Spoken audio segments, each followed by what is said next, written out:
Hello and welcome to another Sayduck platform tutorial video. In this video, we'll be discussing the 3D scene. So let us begin.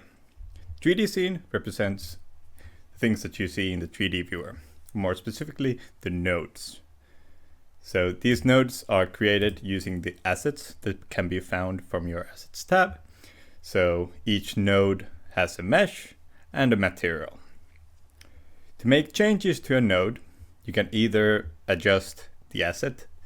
So I can make changes to this material, which will in turn make changes to the node in the 3D viewer.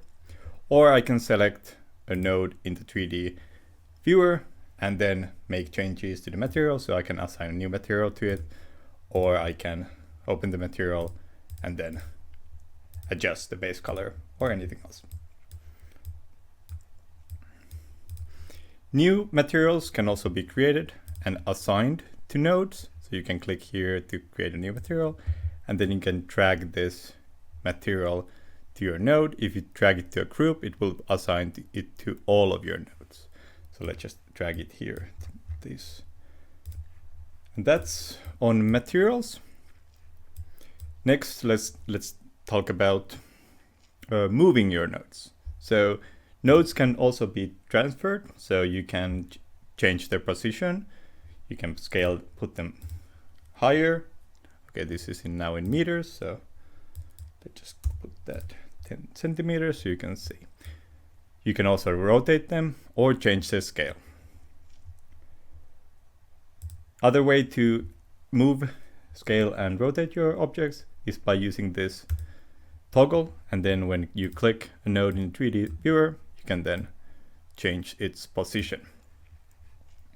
Nodes can also be removed from the 3D viewer, so you can just click a node and remove it, and then be added back to the 3D viewer. So you can just drag the cushion mesh to your group or the 3D viewer.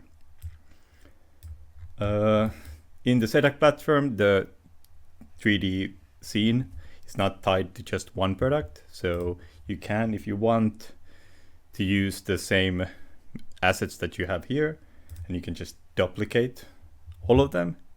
And then let's move this to the side, maybe like this. And now I've created two chairs using the same assets. Perfect.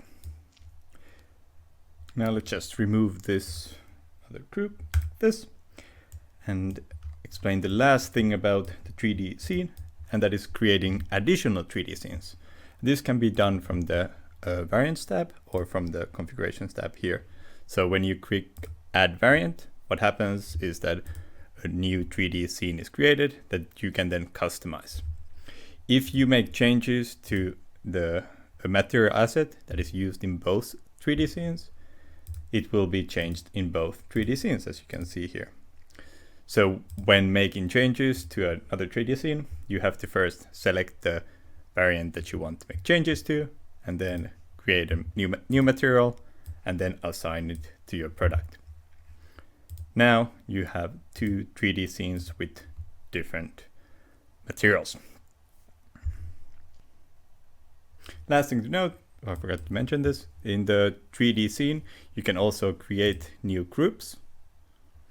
And then you can transfer, if you want to have your different nodes in different groups, that is also possible. And you can also add new nodes to different groups by using the add node button. That was a quick guide on the 3D scene and how to customize it. Thank you for watching. See you in the next one.